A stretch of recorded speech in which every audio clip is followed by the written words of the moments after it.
ബിസ്മില്ലാഹിർ റഹ്മാനിർ റഹീം. ഒരു പെണ്ണിന് സ്വർഗത്തിലേക്ക് പോവാൻ 4 കാര്യം മതി. അൽ മർഅതു ഇന്നൽ മർഅത ഇദാ സല്ലത്ത് ഖംസഹാ വസാമത് ശഹ്റഹാ വഅഹ്സനത് ഫർജഹാ വഅതാഅത് ബഅലഹാ ഫൽതദ്ഖുൽ മിൻ അയ്യി ബാബിൽ ജന്നത്തി ശാഅത്. ഇമാം അഹ്മദിന്റെ മുസ്നദിൽ ഈ ഹദീസ് കാണാം. ഇമാം തുർമുദിയെ പോലെയുള്ളവരും ഈ ഹദീസ് ഉദ്ധരിച്ചിട്ടുണ്ട്. ഒരു പെണ്ണ് അവൾ 5 വഖത്ത് കൃത്യമായി നിസ്കരിച്ചു. ഒരു പെണ്ണ് അവൾ പരിശുദ്ധ റമദാനിന്റെ നോമ്പിനെ അവൾ പിടിച്ചു വീട്ടി. 2 കാര്യം പറഞ്ഞിട്ടോ. 1 5 വഖത്ത് നിസ്കാരം, 2 നോമ്പ്. ഇത് രണ്ടിലും വിട്ടുവീഴ്ചയുണ്ട്. നിസ്കാരാവട്ടെ, അവൾ മാസത്തിൽ 5 6 ദിവസം നിസ്കരിക്കാത്ത ദിവസങ്ങളുണ്ട്. അത് ഖളാ വീട്ടേണ്ടതില്ല. അള്ളാഹു വിട്ടുവീഴ്ച കൊടുത്തു. അള്ളാഹുവുമായി ബന്ധമുള്ള കാര്യം നിസ്കാരം, അള്ളാഹുവും അവളും തമ്മിലുള്ള കാര്യമാണ് നോമ്പ്. ഒരു കൊല്ലം നോമ്പ് പിടിക്കാൻ നേരത്തെ ഒരു 5 6 ദിവസം അവർക്ക് നഷ്ടപ്പെട്ടു. അടുത്ത റമദാന് മുമ്പ് അത് എപ്പോഴേലും ഖളാ വീട്ടിയാൽ മതി. അള്ളാഹുവുമായിട്ടുള്ള ബന്ധപ്പെട്ട് നിൽക്കുന്ന കാര്യ നോമ്പ്. അതിലും അള്ളാഹു വിട്ടുവീഴ്ച കൊടുത്തു. ഒരു കൊല്ലത്തിനുള്ളിൽ അത് കടം വീട്ടിയാൽ മതി. 4 കാര്യം എന്നാ പറഞ്ഞത്. 2 കാര്യം പറഞ്ഞു. 2ൽ ആദ്യത്തെ 2 അള്ളാഹുവുമായി ബന്ധപ്പെട്ടതാണ്. അള്ളാഹു അതിൽ അവൾക്ക് വിട്ടുവീഴ്ച കൊടുത്തു. 4 കാര്യമുണ്ടെങ്കിൽ സ്വർഗത്തിന്റെ 8 കവാടത്തിലൂടെയും അവൾക്ക് കടന്നു പോകാനുള്ള ലൈസൻസ് കിട്ടുമെന്ന് ഖാല റസൂലുള്ളാഹി. സ്വർഗത്തിന്റെ 8 കവാടത്തിലൂടെയും പോവാം. അങ്ങനെയാണ് ഒരു ഇന്റർനാഷണൽ ലൈസൻസ് അവൾക്ക് കിട്ടി. സ്വർഗത്തിലേക്ക് ഒരു ലൈസൻസ് അവൾക്ക് കിട്ടി. സ്വർഗം കിട്ടുന്നത് ഒരാൾക്ക് ഏതെങ്കിലും ഒരു കവാടത്തിലൂടെ ഞെരുങ്ങി അങ്ങ് പോവാനായിരിക്കും. അല്ലെങ്കിൽ സ്വർഗത്തിലേക്ക് അവർ പോണ ആ കൂട്ടത്തിക്കട അവർ പോണവരെ വെയിറ്റ് ചെയ്യണം, ഒന്ന് കാത്തിരിക്കണം. അവരുടെ കൂടെ ഞെരുങ്ങി ഏറ്റവും ലാസ്റ്റ് പോയാൽ മതി. അങ്ങനെ ആയിരിക്കും കിട്ടും. ഇനി ഒരാൾക്ക് സ്വർഗം കിട്ടിയാൽ അത് ഇന്ന ഒരു വാതിലിലൂടെ തന്നെ പോകാവൂ എന്ന് അയാൾക്ക് ടോക്കൺ കൊടുത്തിരിക്കും. ഇതല്ല പറഞ്ഞത്. 4 കാര്യം ചെയ്യുന്ന പെണ്ണിന് അള്ളാഹു സ്വർഗത്തിൽ പ്രവേശം കൊടുക്കുന്നത് സ്വർഗത്തിന്റെ 8 കവാടത്തിലൂടെയും പോകാം എന്നുള്ള ആനുകൂല്യത്തിന്റെ കിട്ടല. ഈ 4 കാര്യം മതി. അതിൽ 2 പറഞ്ഞു. 1 ഫർദ് നിസ്കാരം, 2 ഫർദായ നോമ്പ്. ആ 2 കാര്യത്തിലും വിട്ടുവീഴ്ചയുണ്ടെങ്കിൽ 4 മതി എന്ന് പറഞ്ഞതിന്റെ ഇനിയുള്ള 2 കാര്യത്തിൽ എത്രമാത്രം കർശനമായിരിക്കും. 3ാമത്തെ കാര്യം കേട്ടോ. അഹ്സനത്ത് ഫർജഹാ. അവളുടെ നാണത്തെ അവൾ സൂക്ഷിച്ചാൽ, അവളുടെ സൗന്ദര്യത്തെ അവൾ സൂക്ഷിച്ചാൽ അതിലൊരു വിട്ടുവീഴ്ചയില്ല. ഭർത്താവിനോട് അനുസരണ കാണിക്കുന്നതിലും വിട്ടുവീഴ്ചയില്ല. ഭർത്താവിനെ അക്ഷരാർത്ഥത്തിൽ അനുസരിച്ചാൽ ഈ 4 കാര്യങ്ങൾ അവൾക്ക് ഫൽതദ്ഖുൽ മിൻ അയ്യി ബാബിൽ ജന്നതി ശാഅത്. സ്വർഗത്തിന്റെ 8 കവാടത്തിൽ ഇഷ്ടമുള്ളതിലൂടെ അവൾ കയറിക്കോട്ടെ എന്ന് പുണ്യ നബി സല്ലല്ലാഹു അലൈഹി വസല്ലം. ഇതേ ആനുകൂല്യം വെച്ചിരിക്കുന്നത് മഹാനായ അബൂബക്കർ സിദ്ദീഖ് റളിയല്ലാഹു അൻഹു മാത്രമാണ്. ആ ഒരു ആനുകൂല്യാണ് നമ്മൾ പറഞ്ഞു. തുടങ്ങിയപ്പോ പറഞ്ഞു ദജ്ജാൽ വരുന്നതിന്റെ പ്രധാന അടയാളം സ്ത്രീകളിൽ ലജ്ജ ഇല്ലാതെ വരുന്ന ഒരു കാലം എന്ന് പുണ്യ നബി സല്ലല്ലാഹു അലൈഹി വസല്ലം. ഒരു പെണ്ണ് ചീത്തയായാലോ അല്ലാഹുവിന്റെ ഹബീബ് പഠിപ്പിച്ചുള്ള ഇബ്നു ഉമർ റളിയല്ലാഹു അൻഹു ഖാല നബി സല്ലല്ലാഹു അലൈഹി വസല്ലം. മഹാനായ ഇബ്നു അസാകിർ തന്റെ ഹിൽയയിൽ രേഖപ്പെടുത്തുന്നു. ഇന്ന ഫുജൂറൽ മർഅതി അൽ ഫാജിറതി കഫുജൂരി അൽഫി ഫാജിർ. ഒരു 1000 ആണ് ചീത്തയാകുന്നതിന്റെ സ്ഥാനത്താണ് ഒരു പെണ്ണ് ചീത്തയായാൽ 1000 ആണ് വെടക്കാകുന്ന സ്ഥാനത്താണ് ഒരു പെണ്ണ് വെടക്കായാൽ. 1000 ആണുങ്ങൾ ചീത്തയായാൽ ഒരു സമൂഹത്തിൽ എന്ത് സംഭവിക്കും? അത്രയും നഷ്ടം ഒരു പെണ്ണ് ചീത്തയായാൽ. അവർ പെട്ടെന്ന് കണ്ട് ചീത്തയാവുന്നാവില്ല. അള്ളാഹു എല്ലാവരും നന്നാക്കട്ടെ. അങ്ങനെയാണ്. വഇന്ന ബിർറൽ മർഅത്തിൽ മുഅ്മിനതി കഅമലി 70 സിദ്ദീഖാ. ഒരു സാലിഹത്തായ പെണ്ണ് ചെയ്യുന്ന സൽക്കർമ്മമുണ്ടല്ലോ 70 സിദ്ദീഖീങ്ങളായ മഹാന്മാർ ചെയ്യുന്ന സൽക്കർമ്മത്തിന്റെ പദവിയാ. ചെറിയ കാര്യമല്ല. സിദ്ദീഖീങ്ങളായ മഹാന്മാരെന്ന് പറഞ്ഞാൽ ജീവിതത്തിൽ ഒരു കറാഹത്ത് പോലും ചെയ്യാത്തവരവര്, ജീവിച്ചു മരിക്കുന്നവരെ മറിയം ബീവിയെ പോലെ, മഹാനായ അബൂബക്കർ സിദ്ദീഖ് റളിയല്ലാഹു അൻഹുവിനെ പോലെ മഹാനവറുകൾ തെറ്റ് ചെയ്തിട്ടില്ല. ഖദീജത്തുൽ കുബ്രയെ പോലെ അവരൊന്നും തെറ്റുകൾ ചെയ്തിട്ടില്ല ജീവിതത്തിൽ. അവർ ഇസ്ലാമിൽ വരുന്നതിന് മുമ്പും ചെയ്തിട്ടില്ല, ഇസ്ലാമിൽ വരുന്നതിന് മുമ്പ് തക്ലീഫില്ല എന്നാൽ പോലും ഇസ്ലാമിക നിബന്ധനയിൽ അത് തെറ്റാകുന്ന കാര്യം അബദ്ധത്തിൽ പോലും അവർ ഇസ്ലാം ആവുന്നതിന് മുമ്പ് ചെയ്തിട്ടേ ഇല്ല. അങ്ങനെയുള്ളവർക്ക് സിദ്ദീഖ് എന്ന് പറയാം. ചെറുപ്പം മുതലേ അവര് തെറ്റ് ചെയ്യാത്തവര്. അങ്ങനെയുള്ള ആളുകൾ 70 പേര് ചെയ്യുന്ന അമലായിരിക്കും ഒരു മൂമിനത്തായ നല്ല പെണ്ണ് ചെയ്യുന്ന അമൽ. അള്ളാഹു നമ്മുടെ സഹോദരിമാർക്ക് കൊടുത്തിരിക്കുന്ന ഒരു ആനുകൂല്യമാണ്. അള്ളാഹു അതെല്ലാവർക്കും നൽകട്ടെ. അള്ളാഹു തൗഫീഖ് നൽകട്ടെ. നീ കേട്ടോളൂ, അള്ളാഹുവിന്റെ ഹബീബ് സല്ലല്ലാഹു അലൈഹി വസല്ലം പറഞ്ഞു, സ്ത്രീകളെ സംബന്ധിച്ചിടത്തോളം അവർക്ക് സ്വർഗത്തിലേക്ക് വേഗം പ്രവേശനം കിട്ടുന്ന 4 കാര്യങ്ങളിൽ മൂന്നാമത്തേത് അവരുടെ സൗന്ദര്യത്തെ സൂക്ഷിച്ചാൽ. അങ്ങനെയാണ് പൊതുവെ നമ്മുടെ ജീവിതത്തിൽ ലജ്ജ നഷ്ടപ്പെടുന്ന ചില ഇടങ്ങളുണ്ട്. ഒരു വീട്ടിലേക്ക് കയറി ചെല്ലുന്നോടത്ത് ലജ്ജ നമ്മൾ സൂക്ഷിക്കണമെന്ന് പരിശുദ്ധ ഖുർആൻ. ഒരു വീട്ടിലേക്ക് കയറി ചെല്ലുന്നോടത്ത് മഹാന്മാരായ തസവ്വുഫിന്റെ ഉലമാ പറയുന്നുണ്ട്, സഹോദരിമാരുടെ ഔറത്ത് പോലെ തന്നെയാണ് ഒരു വീടിന്റെ പിൻഭാഗം.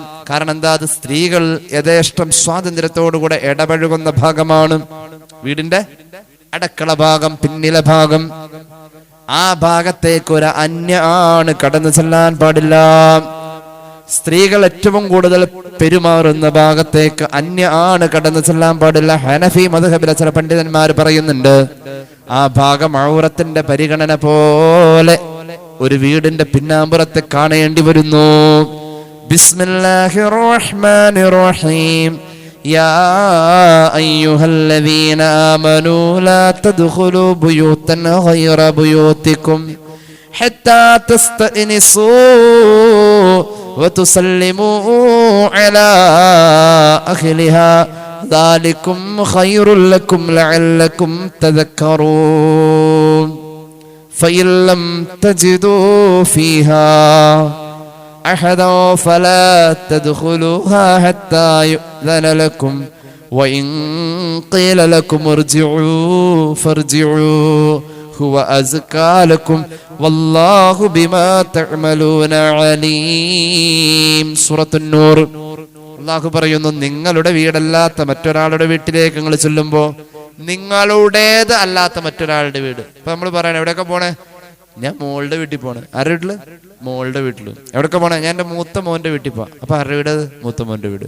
നിങ്ങളുടെ വീടല്ലാത്ത വേറെ ഏത് വീട്ടിലേക്ക് പോയാലും എന്നാ പറഞ്ഞത്. അതെന്റെ മോന്റെ വീടല്ല. മോന്റെ ആണെങ്കിലും മോന്റെ തന്നെ അത്. നിങ്ങളുടെ വീടല്ലാത്ത മറ്റൊരു വീട്ടിലേക്ക് നിങ്ങൾ ചെല്ലുന്നുവെങ്കിൽ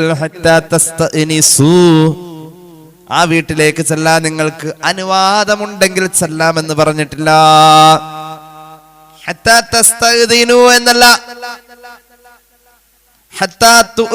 എന്നല്ല,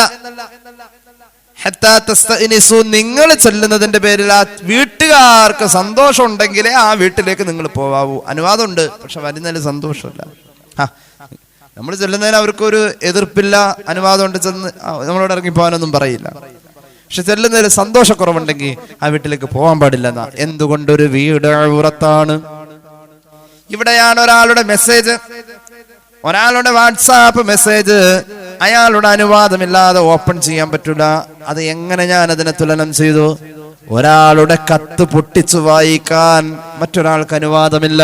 വീട് പോലെ മഹാന്മാരായ ഇമ്മത്ത് ഇങ്ങനെ താരതമ്യം ചെയ്തിട്ടുണ്ട്. പണ്ടൊക്കെ കത്തയക്കും, മരുമോൾക്കുള്ളത് അമ്മായിമ്മ വായിക്കാൻ പാടില്ല, എന്നിട്ട് അതുപോലെ തന്നെ ഒട്ടിച്ചു വയ്ക്കാൻ പറ്റൂല. പൊട്ടിച്ചറിയണ രീതിയിലുള്ള ഒട്ടിക്കൽ ഒട്ടിച്ചിട്ടായിരിക്കും ചില കത്ത് അവിടുന്ന് വിടാം. ഇത് പൊട്ടിച്ച എന്തായാലും പൊട്ടിച്ച് വായിച്ചത് സ്റ്റാപ്ലർ ചെയ്താണ് എന്ത് ചെയ്താൽ മതി. അപ്പൊ ഒക്കെ തൊട്ടി കളഞ്ഞിട്ട് അതേ കുഴി തന്നെ വീണ്ടും അടിച്ചു കഴിഞ്ഞാൽ സ്റ്റാപ്ലർ പൊട്ടിച്ചറിയില്ല. ചില പശ പൊട്ടിച്ച ഒരൊറ്റ പൊട്ടിക്കൽ അത് പിന്നെ ഒട്ടിച്ചറിയും. ആ രീതിയിലുള്ള ഒട്ടിക്കലും ഉണ്ടായിരുന്നു പണ്ട്. അപ്പോ ഒരാളുടെ കത്ത് മറ്റൊരാൾ വാങ്ങാൻ പാടില്ല, വായിക്കാൻ പാടില്ല. ഒരാളുടെ മെസ്സേജ് മറ്റൊരാൾ എടുത്ത് നോക്കാൻ പാടില്ല. അള്ളാഹുവിന്റെ ഖുർആൻ പറഞ്ഞു, നിങ്ങൾ അങ്ങനെ ചെയ്യുന്നതിൽ അതിന്റെ ഉടമസ്ഥന് സന്തോഷമില്ലെങ്കിൽ പാടില്ല. മാത്രവുമല്ല, ഫഇല്ലം തജിദൂ ഫീഹാ അഹദാ, ഒരു വീട്ടിലേക്ക് നിങ്ങൾ ചെല്ലുമ്പോൾ അവിടെ വീട്ടുകാരില്ലെങ്കിൽ ഫലാ തദ്ഖുലൂഹാ ഹത്താ യുഅ്ദന ലക്കും, നിങ്ങൾക്ക് അനുവാദമില്ലാതെ ആ വീട്ടിലേക്ക് നിങ്ങൾ ഒരു സ്വാതന്ത്ര്യത്തിന്റെ പേരിലും കയറാൻ പാടില്ല. ഏതെങ്കിലും വീട്ടിലേക്ക് ചെന്നപ്പോൾ നിങ്ങളോട് പറഞ്ഞു നിങ്ങൾ മടങ്ങിപ്പോകണേ, പിന്നെ വരണേ.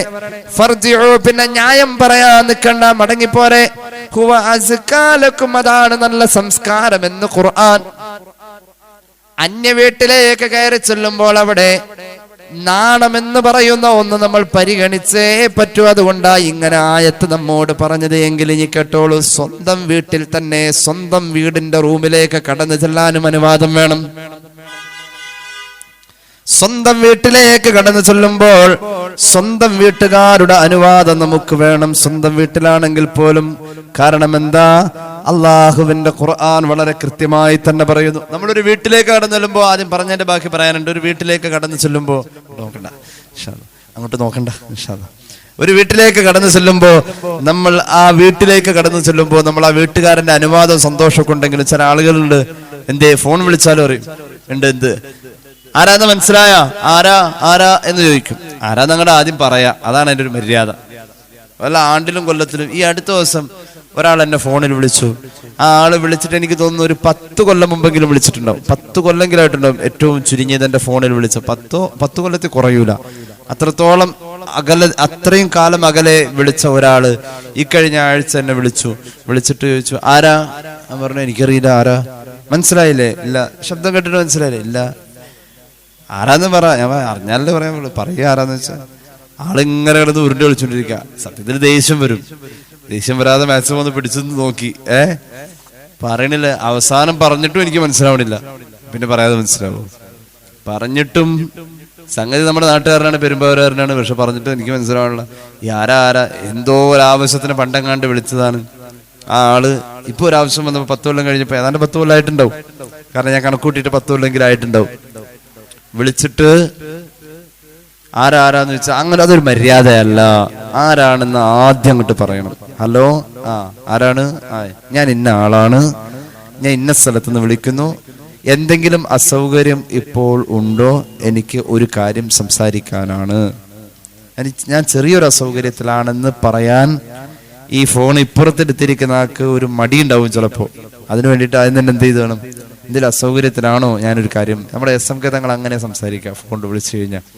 എന്തെങ്കിലും അസൗകര്യത്തിലാണോ, എനിക്കൊരു കാര്യം പറയാനുണ്ടായിരുന്നു, എന്തെങ്കിലും സൗകര്യക്കുറവുണ്ടോ എന്ന് ചോദിക്കും. അതൊരു വലിയ അദബാണത്, അതൊരു ബഹുമാനമാണ്, അതൊരു മര്യാദയാണ്. അങ്ങനെ ചോദിക്കുന്നു.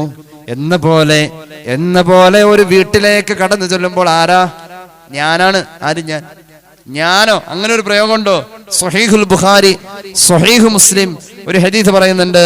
മഹാനായ ജാബിർ ഇബ്നു അബ്ദുല്ലാ റളിയല്ലാഹു അൻഹു, വലിയ മഹാനായ സ്വഹാബിയ ജാബിർ, ഒരുപാട് ഹദീസ് പറഞ്ഞിട്ടുള്ള, ഒരുപാട് യുദ്ധങ്ങളിൽ പുണ്യ നബിയുടെ കൂടെ ബദറിലൊക്കെ പങ്കെടുത്ത സ്വഹാബിയ റളിയല്ലാഹു അൻഹു, വലിയ മഹാനായ ജാബിർ ഇബ്നു അബ്ദുല്ലാഹി റളിയല്ലാഹു അൻഹു, അദ്ദേഹത്തിന്റെ വാപ്പ മരണപ്പെട്ടപ്പോ കുറച്ച് കടവും ബാധ്യതയൊക്കെ ഉണ്ട്. വാപ്പാടെ കടം വീട്ടണം. ഹബീബായ നബിയുടെ അടുക്കിലേക്ക് ചെല്ലാണ് വിവരം പറയാൻ. വാപ്പ മരിച്ചു നബിയെ, വാപ്പാക്ക് ഒരുപാട് ബാധ്യത ഉണ്ട്, എന്തെങ്കിലും ഒരു പരിഹാരം വേണം, ഈ ബാധ്യത വീട്ടണം. ഈ കടബാധ്യതയെ കുറിച്ചൊക്കെ പറയാൻ വേണ്ടിയിട്ട് അള്ളാന്റെ ഹബീബുമായി വലിയ അടുപ്പുള്ള ആളാണ് സല്ലല്ലാഹു അലാ മുഹമ്മദ് സല്ലല്ലാഹു അലൈഹി വസല്ലം. അങ്ങനെ ജാബിർ റളിയല്ലാഹു അൻഹു റസൂലുള്ളാഹിയുടെ വീട്ടിലേക്ക് ചെല്ലാണ്. ചെന്നപ്പോ ഖാല അതൈതു നബിയ സല്ലല്ലാഹു അലൈഹി വസല്ലം ഫീ ദൈനിൻ കാന അലാ അബി, എന്റെ വാപ്പാന്റെ കടവുമായി ബന്ധപ്പെട്ട കാര്യം സംസാരിക്കാൻ ഞാൻ നബിയുടെ വീട്ടിലേക്ക് ചെന്നു സല്ലല്ലാഹു അലൈഹി വസല്ലം. ചെന്ന സമയത്ത്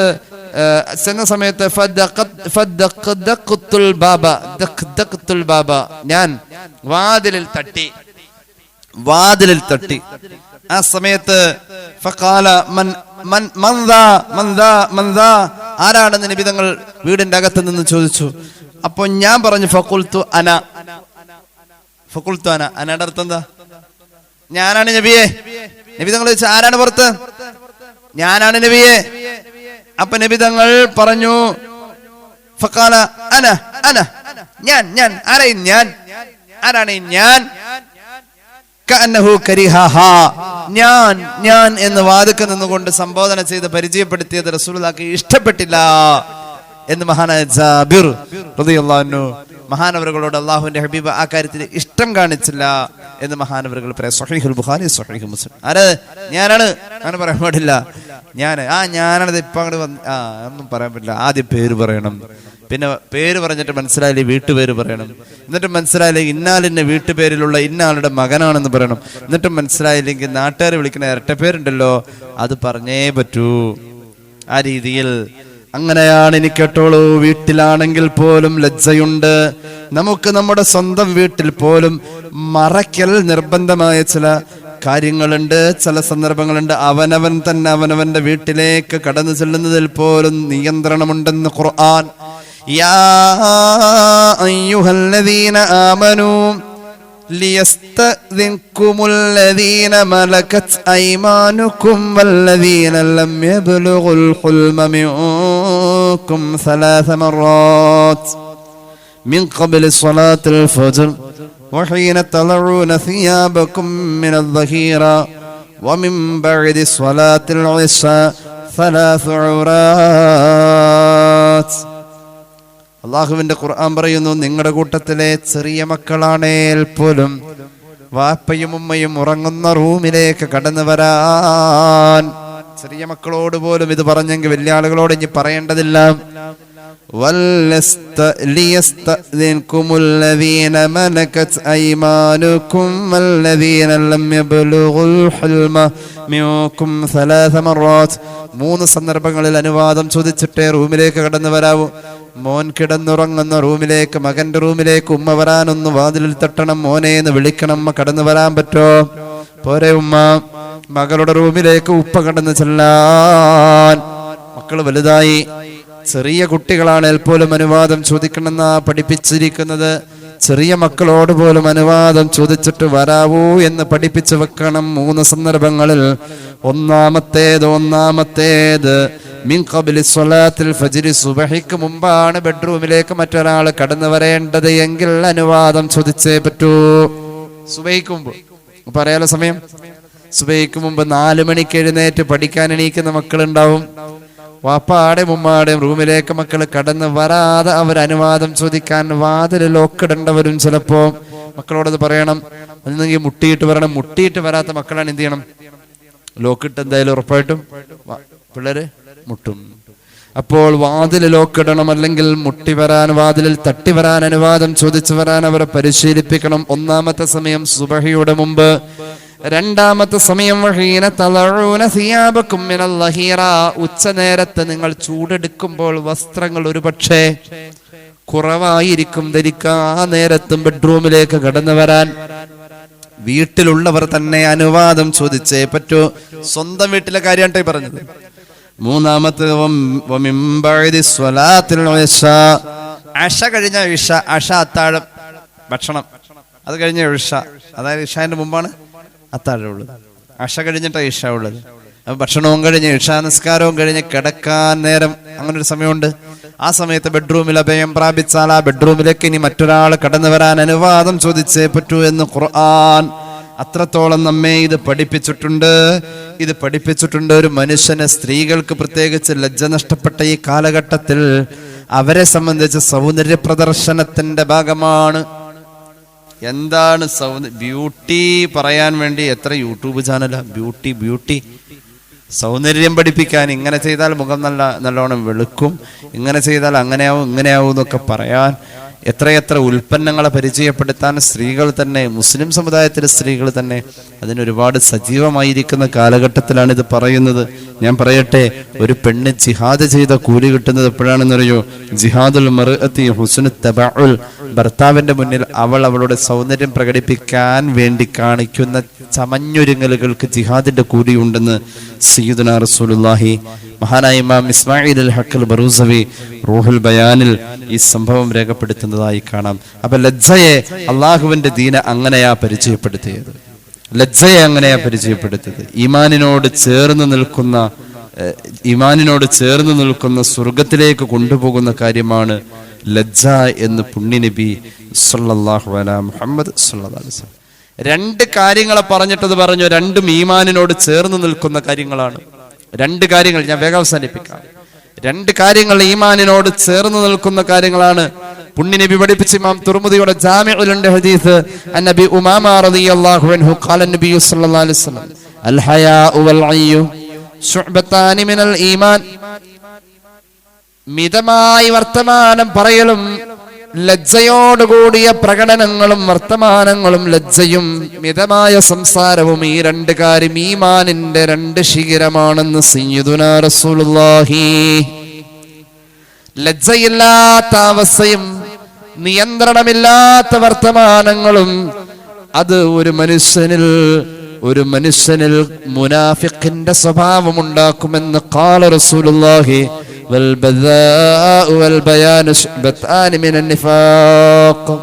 മുനാഫിഖാവട്ടെ ഇന്നൽ മുനാഫിഖീന ഫിദ്ദർകിൽ അസ്ഫലി മിനന്നാർ വലൻ തജിദ ലഹും നസീറാ. ഖുർആൻ പറഞ്ഞത് മുനാഫിഖ് നരകത്തിന്റെ ഏറ്റവും അടിത്തട്ടിലാണെന്ന് പരിശുദ്ധ ഖുർആൻ സൂറത്തുൻ നിസാ.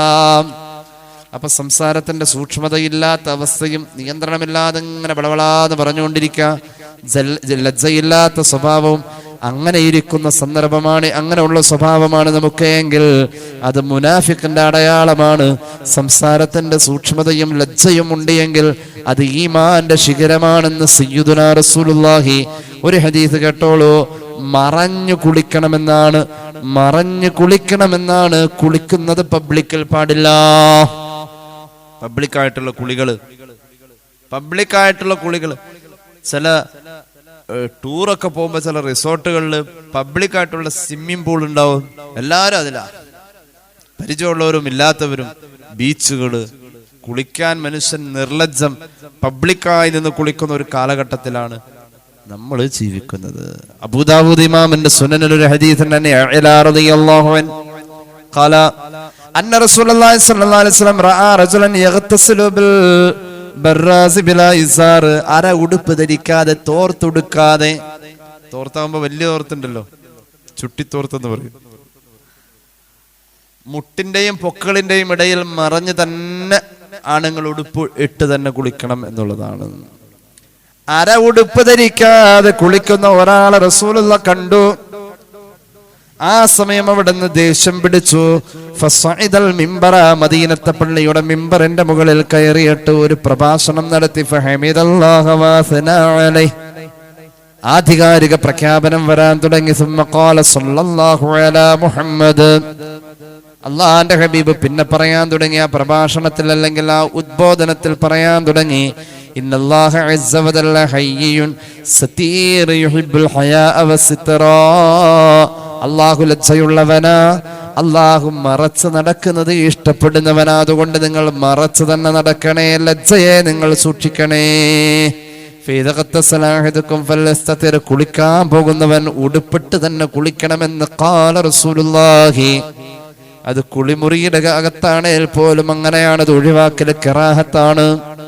ഇനി കേട്ടോളൂ, മഹാനായ ഹുദൈഫ റളിയല്ലാഹു അൻഹുവിന്റെ കൂടെ അള്ളാന്റെ ഹബീബിന് ഒരു യാത്ര ഉണ്ടായിട്ടുണ്ട്. ഒരു സന്ദർഭത്തിൽ ഹുദൈഫ റളിയല്ലാഹു അൻഹു പറയാണ്, യാത്രയുടെ ഇടയിൽ കുളിക്കാൻ നേരം അള്ളാന്റെ ഹബീബ് പറഞ്ഞു, മോനെ ഹുദൈഫ, ഒരു തുണിക്കണ്ടം പിടിച്ചുകൊണ്ടല്ലെങ്കിൽ ഒരു മറച്ചു പിടിക്കാൻ പറ്റുന്ന ഒരു മറ കൊടുത്തുകൊണ്ട് പറഞ്ഞു, ഞാൻ കുളിച്ചു കഴിയുന്നത് വരെ നീ ഒന്ന് മറച്ചു പിടിക്കുമോ ഹുദൈഫ എന്ന് ഖാല റസൂലുള്ളാഹി. ഹുദൈഫ റളിയല്ലാഹു അൻഹു പറഞ്ഞു, ഞാൻ മറച്ചു പിടിച്ചു. എന്നിട്ട് റസൂലുള്ളാഹി എനിക്ക് കുളിക്കാൻ നേരം പറഞ്ഞു, ഞാനും മറച്ചു പിടിക്കാം, നീ കുളിച്ചോ എന്ന് പറഞ്ഞു. അള്ളാന്റെ ഹബീബ് എനിക്ക് മറച്ചു പിടിക്കാൻ തയ്യാറായില്ല. സല്ലല്ലാഹു അലാ മുഹമ്മദ് സല്ലല്ലാഹു അലൈഹി വസല്ലം. അള്ളാഹുവിനോടുള്ള ലജ്ജ. മഹാനായ അഹ്മദ് ബിൻ ഹംബൽ റളിയല്ലാഹു അൻഹു മഹാനവറുകൾ ഒരു രാത്രിയിൽ മഹാനവറുകൾ ദീർഘദൂരം യാത്ര ചെയ്തു. ക്ഷീണം കൊണ്ട് ഒരു മരച്ചുവട്ടിൽ കിടന്നുറങ്ങി. ഉറങ്ങിക്കഴിഞ്ഞപ്പോൾ ആ മരച്ചുവടാവട്ടെ ഒരു നദിയുടെ തീരത്താണ്.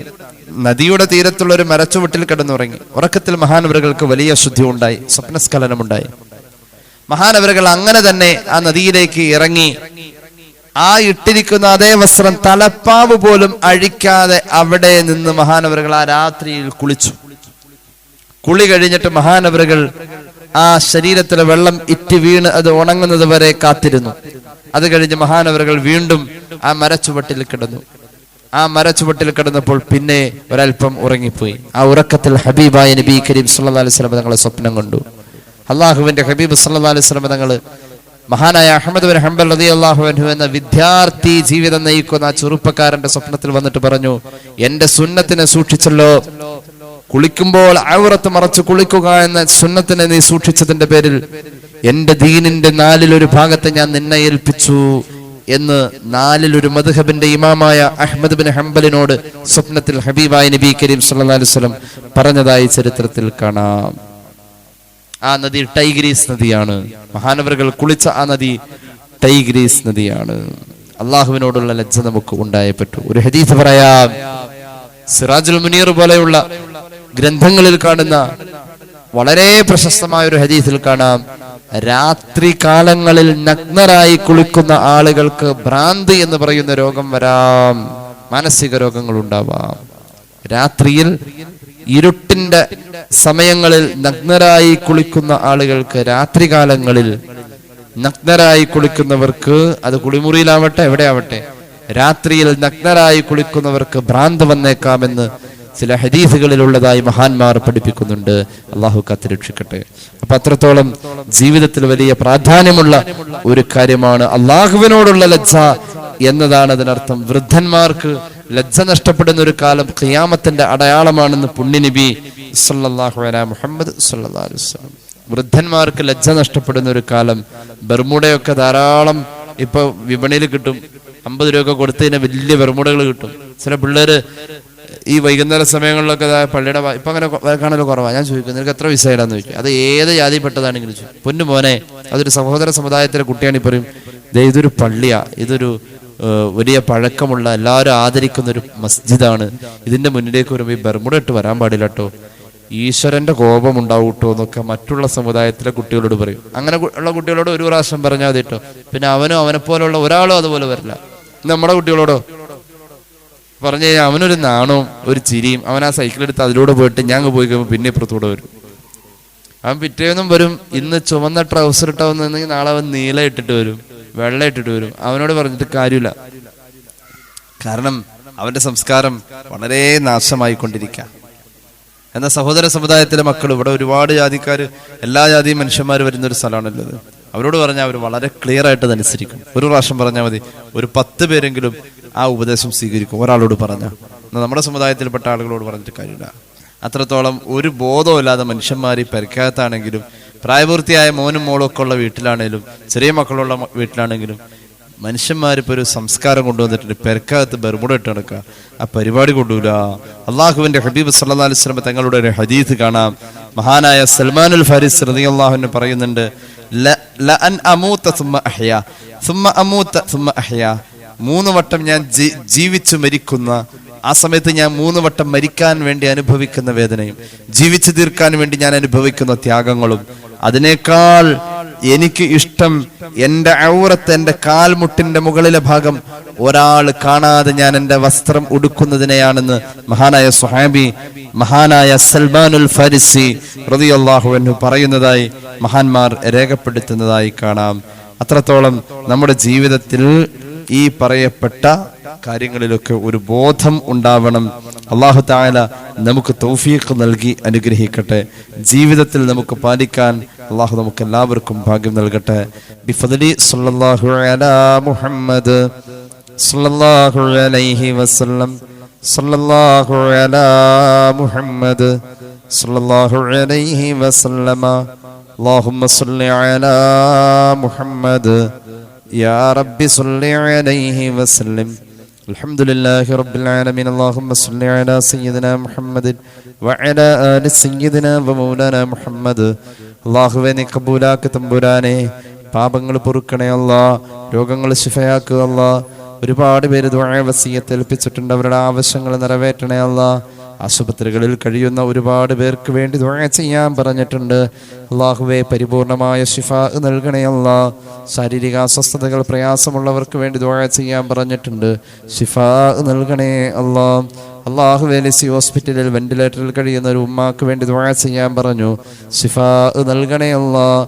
ഈ ക്ലാസ്സിൽ പങ്കെടുക്കുന്ന സഹോദരങ്ങൾക്കും സഹോദരിമാർക്കും ഖൈറും ബറക്കത്ത് നൽകുക അല്ലാ.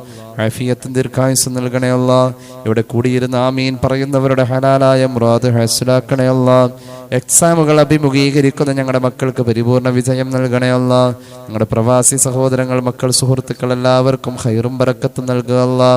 അള്ളാഹുവേ, ഞങ്ങളുടെ കൂട്ടത്തിൽ കുടുംബത്തിൽ ദുആ കൊണ്ട് വസിയ്യത്ത് ചെയ്ത ബന്ധത്തിൽ ഗർഭിണികളായ സഹോദരിമാരുണ്ട്. ആരോഗ്യമുള്ള വൈകല്യങ്ങളില്ലാത്ത സ്വാലിഹീങ്ങളായ മക്കളെ നൽകണേ അല്ലാ. അള്ളാഹുവേ, ജീവിതത്തിൽ നീ പൊറുക്കാത്ത തെറ്റുകളിലേക്ക് ഞങ്ങളെ ചേർക്കല്ല തമ്പുരാനെ. അള്ളാഹുവേ, ഹറാമുകളിലായി മരിക്കുന്ന അവസ്ഥ തരല്ലേ അല്ലാ. ആഖിബത്ത് നന്നാക്കി തരണേ അല്ലാ. റജബും ശഅബാനും റമളാനും ഞങ്ങൾക്ക് നീ അനുകൂലമാക്കണേ അല്ലാ. അള്ളാഹുവേ, ഞങ്ങളുടെ അമലുകൾക്ക് നീ ഇരട്ടി പ്രതിഫലം തന്ന് അനുഗ്രഹിക്കണേ അല്ലാ. അള്ളാഹുവേ, ഞങ്ങളുടെ ആഖിബത്ത് നന്നാക്കണേ അല്ലാ. അറിവിൽ ബറക്കത്ത് നൽകുക അല്ലാ. അമൽ ചെയ്യാനുള്ള ഭാഗ്യം നൽകണേ അല്ലാ. ربنا ارحمهم كما ربونا صغارا بفضل صلى الله على محمد صلى الله على محمد صلى الله عليه وسلم اللهم صل على محمد يا رب صل عليه وسلم. السلام عليكم ورحمة الله وبركاته.